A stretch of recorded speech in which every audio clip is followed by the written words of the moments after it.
So here with John MacGregor, state herpetologist, and we're at Mammoth Cave National Park. Mammoth Cave National Park, yeah. And you've been doing a study for many years, right? I started this in 2002, and it began as an inventory of amphibians and reptiles at Mammoth Cave National Park. And so I set up these monitoring stations, and after the inventory was finished, it's about when I started as the herpetologist at Fish and Wildlife, so the Park Service let me keep my cover boards here. And how many different snake species have you inventoried here on this particular property? I think I'm around 18 different kinds. And two that are venomous, correct? Yeah, 2 that are venomous, okay. Timber rattlesnakes and copperheads. And you have seen both of those in the last... And everything else here is harmless. And there are several kinds of snakes that were here in the 30s when the property was first being purchased for the park, and they have disappeared since then. Okay. Probably because this is all forest now. And you know, in 1935, it was about 2/3 farmland and 1/3 woods, which is just perfect. You know. Gotcha. Having snakes around is a good thing. And a lot of people, you know, you'll hear the old timers or even young people say, only good snake's a dead snake. That's just not the case. Snakes have a role in nature, and they basically function in a lot of the large rodent-eating snakes function similar to hawks and owls. The worm snake, which we might find a worm snake, they feed completely on earthworms. We have ringneck snakes, and they eat small snakes, salamanders, even roaches. If you don't know a lot about snakes and you see a snake, it's best to just leave it alone. Don't kill the snake.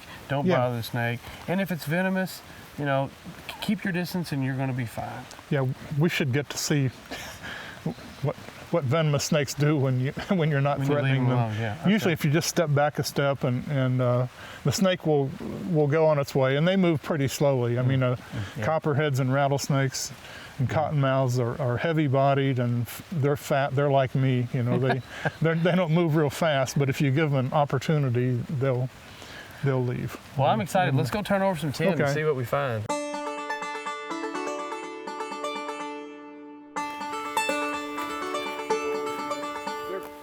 Any one piece has very low chance of having anything under it.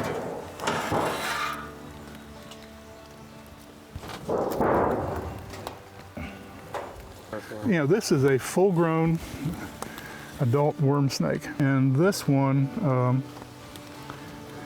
is a female. Okay. And has not laid eggs yet. Okay. Now, I don't know if you can pick this up on the camera, but you can see the eggs through her belly. Oh wow! Am I seeing 1, 2, 3? You're seeing 3. Okay, I think I can see that. Yeah. So they lay eggs about this time of year. And this is pretty typical. Is about three per snake. Yeah, usually 2 to 5. Okay. So this is probably a pretty young female. Now with a worm snake, this is a neat thing they do. When you pick them up, they have a spine on the end of the tail, and they normally, when they're hunting earthworms underground, and they grab an earthworm, and then they'll jab that tail into the burrow, and they can, you know, it helps them steady themselves. How common are these? They're pretty common in most of the state, except like most snakes, they're not very common in the bluegrass. Okay. But you know, if I wanted to find one of these around Frankfort or Lexington, I would be somewhere in the hills along the Kentucky River. Okay. They don't get up into northern Kentucky, but they're in most of the rest of the state. So. Well, 110, one snake. Yeah, that's about as good as you can do. We might as well quit.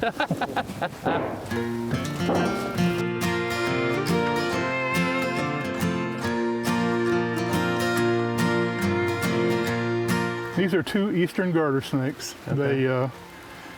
Is catching them in doubles very common?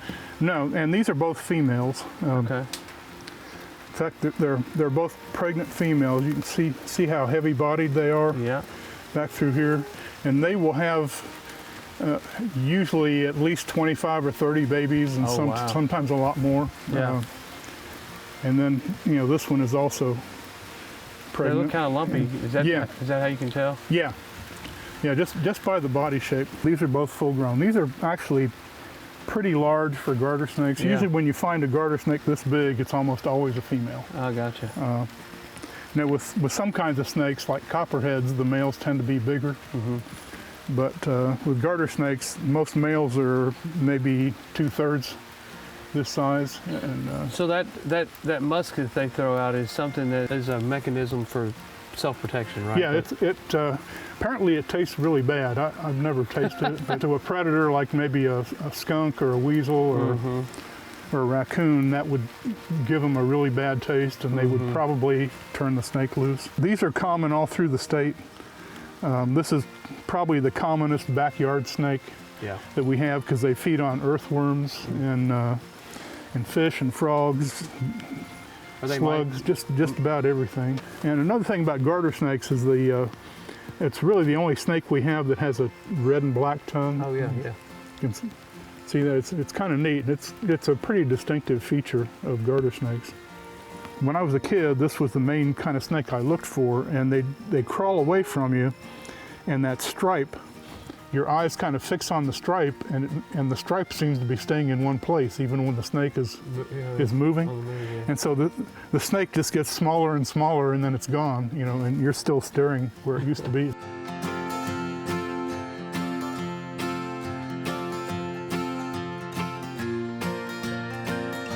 This is an adult ringneck snake. They underneath, bright yellow to bright orange. It's a beautiful color. Yeah, sometimes with black spots, yellowish lips, and then a yellow or orange ring around the neck. They're really pretty little snakes. And that's full grown. That's full grown. And this is a common woodland snake. They eat earthworms, salamanders, You know, there's so little insects. that unless you have a fairly trained eye, it'd be very easy to miss that snake. Yeah, and sometimes you find big numbers of these under one rock. These are kind of sweet little snakes. Oh, that's cool. And this is another egg layer, like the worm snake. Okay.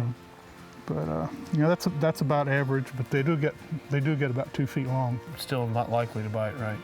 They hardly ever bite, and but they do have a really potent. Get ready, if you pick musk, one up, and, you're going to smell. Huh? And they smear it all over your fingers, and you can always tell when you've caught a ringneck snake.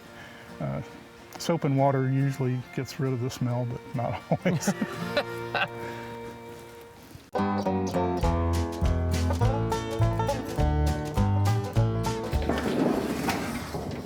Oh, here we go, copperhead. Oh, we got a copperhead.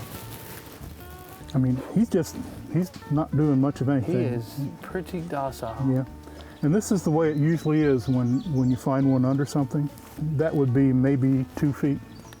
It's only about 2 feet. Yeah, they're kind of stocky, so they look bigger than they are. So, let me check. and what would be the strike zone on that snake? Probably about 8 inches. 8 inches. Okay. Yeah, no, he's a little bit disturbed Yeah, now. he's a little upset. And one thing you might notice about his tail, the young copperheads have a bright yellow tail, and then that gets dull colored in the grown ones. So the adults always have a plain colored. So is that pretty much a full grown snake? Yeah, that's an adult copperhead. Okay. Tell me a little bit about the venom that they have, how it works on their food source. And It pretty much destroys tissue. They eat probably a bigger variety of things than any other Kentucky snake. Everything from grasshoppers, crickets, cicada nymphs, to mice, shrews, sometimes other snakes, lizards. a little bit of everything. A little bit of everything. Probably one of the most important woodland predators we have, and they often live in forested areas. So on the side of that copperhead, I mean, a lot of people, there's several snakes that have that similar color pattern. Yeah. But not the pattern, but the same color. But the pattern on the side is, a lot of people say it looks like like an hourglass. An hourglass. If you're looking straight down, it's narrow. The dark bands are narrow across the back, and then they widen out on each side. When this snake gets a little more agitated, obviously it got kind of jittery and was bouncing around. Will they hiss at you as well? They don't hiss. They do not hiss. Okay. Yeah. I mean, they will sometimes. They'll vibrate the tail, and if it's in dry leaves, it sounds. So if you're waiting for one to hiss to get mad, you're going to wait too long. You're going to get bit. Yeah, hognose snakes will hiss, or pine snakes will hiss, and king snakes. See that pair of of dark spots in the center of each light crossband. yeah. Yeah, that's pretty characteristic of copperheads. And then if you get close to the face, you can see there's a deep pit in front of the eye and between the eye and the nostril, and that's the heat sensitive pit. And they use that. That's how they hunt. That particular snake, when it goes to have young, how many are we talking? Not many. Probably average copperhead brood would be somewhere around 6 to 10. I kind of like it under the tent and not in the Yeah. grass. Yeah, not out in the grass.